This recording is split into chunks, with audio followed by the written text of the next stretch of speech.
Hey, what's up? It's Bruno, and today this is the part 2 of the making of a game. It's called Bandit. This is an arcade, some sort for the lowres addicts. This is what kind of game is this? It's a sort of arcade, and mix of arcade and some board game at the same time because it's like we got a player and we got bandit. We're going to chase the player. What is this move step game? I mean, there's the player. We got a bandit, and we tap each move, and everybody move, case cells by cells, just like a board game.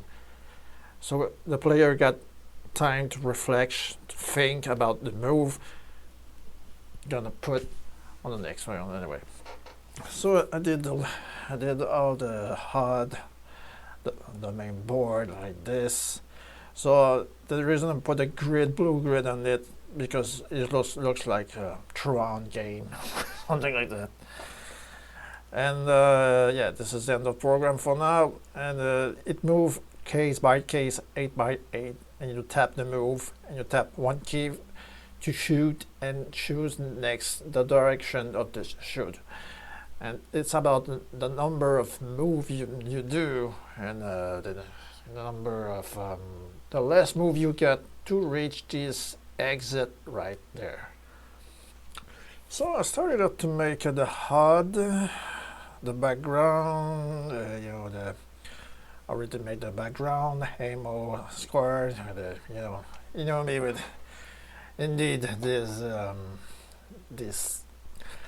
Namco Nintendo founder love. Okay, first I did the global arrays for all the bandit, bandit X, Y, XD, and YD, XD, all the stuff there. But why we do trying to do some sort of challenge. Why doing some arrays that we can use sprite, and each sprite got property. Okay, for example, each sprite got sprite identity, sprite X position, sprite Y position. You can get the sprite, the character of the sprite, sprite.c. So we can obtain the sprite character, sprite X, sprite Y. Why are you doing arrays? Suppose I don't give a fuck about arrays. I give some sprite S. Example, I want sprite 0 before I put the sprite off. Okay, so if this sprite character is 0, then do nothing, or larger than 0, you put a character and then do an action. So this is my challenge. Not a big challenge, but why use arrays that we get up this property of sprite that acting just like arrays. But this is about memory of each sprite, 64 sprite, the number of the sprite, the X coordinate, the Y coordinate, and this character. So let's check it out. So let's put the challenge not using arrays for bandit. So for example, I got 1 to 7 bandit, and we're gonna put this bandit like each sprite. For example, okay, the sprite 0 is a sprite of player character, the sprite 1 is the fire of character, player character, and then I put from 2, 7, 8, 9, 2 to 9, sprite 2 to 9, and you put this sprite as AI. the size 0. Yeah. And the palette, let's see the palette we're going to use. They will look like lemmings, but this is not a layer lemmings. Okay, this lemmings like this, punk.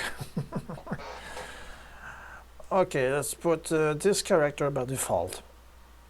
So I'll put this the palette number 2. Okay, and the sprite I. Sprite TEI.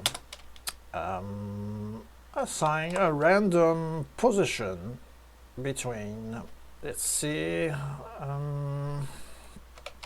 okay, we got, let's put some cell position multiplied by 8. So okay, let's see, 1 2 3 okay, it's just a normal position. Okay, 16 24 0, or maybe a random. Okay, what are you gonna do? Let's put an X, a random number of okay, an integer random number. Okay, between 0 and, let's see, 20. But of course not that way. Sorry for the webcam, I'm still there.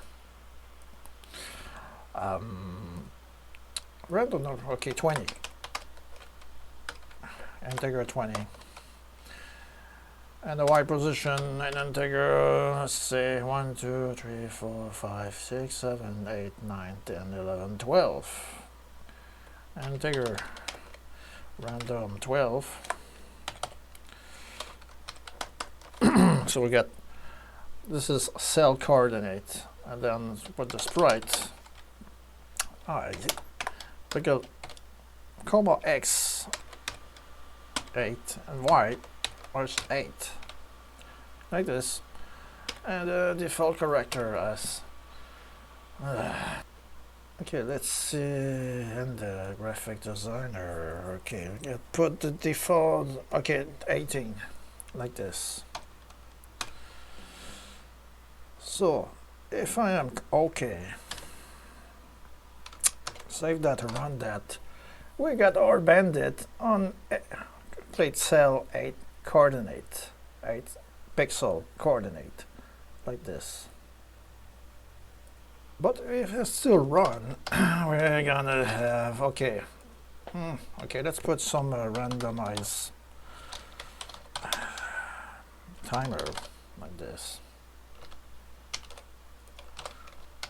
Okay, we got bandit that don't have the good position there. So let's see, 24 on a Y plus integer random 12, like this. Okay,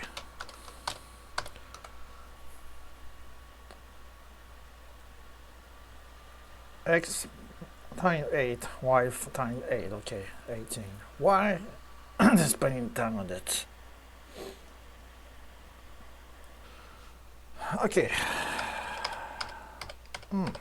Very special and curious. 20 by 8, 12 by 8.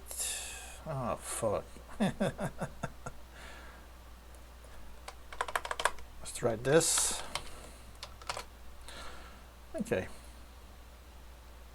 Yeah, of course, not 24. It's in cell coordinates, so 3 plus random 12. So we get this, like this. Okay. Maybe 2 plus integer random 12, like this. So we get our random there. Or maybe 3 plus random 11, like this. better. So you know what I mean? So maybe this is the way to initiate, you know, our bandit. So we can call it a sub bandit in it, and sub like this. So maybe it's the way we use that without using arrays, because arrays are useful for something, but about sprite, based on the sprite memory location of the x and y coordinate and character, and put the character 0 if a bandit die. So I will work that way without using arrays. And this is my challenge today. So, so we're gonna do exactly with this bandit in it. We're gonna deal with sprite priority, sprite memory, sprite character, sprite x coordinate, sprite y coordinate. We can update that with using sprite, like the s, for example, as variable 3, 1 x y z, and the character in question. And if you want to update the x position, you can add some sprite sprite point x s plus 1 pixel or 2 pixel, or maybe do a variable like dx equal dx equal 1, so it's plus dx. So you can change the direction depending of the position of the players. The players on right position, they're running about the player on the player. This is what the goal of my game. And when the idea, when the sprite is off, make sure that the sprite s in question got the character 0. So if the sprite got the character 0, do nothing. It's like, yeah. So using OBS to record this tutorial, and wow, 31% CPU on a Core i5. So you're gonna hear some fucking fan CPU fan. Well, I'll let it. That's just, it does. Everything going fine. This is really happen when you're recording some game console and stuff like that. So this is the main idea of my goal. But the main idea is the player gonna have to reach the exit in low move as possible. Get some certain number of ammo to shoot bandit, and this is kind of strategic and arcade at the same time, move by move, tap by tap. So okay, this is like the CPU fan on my laptop is less crazy as this. See you next time. Watch. So thanks for watching this little segment of making of low-res NX bandit from PKA to low-res NX transition. So see you next time.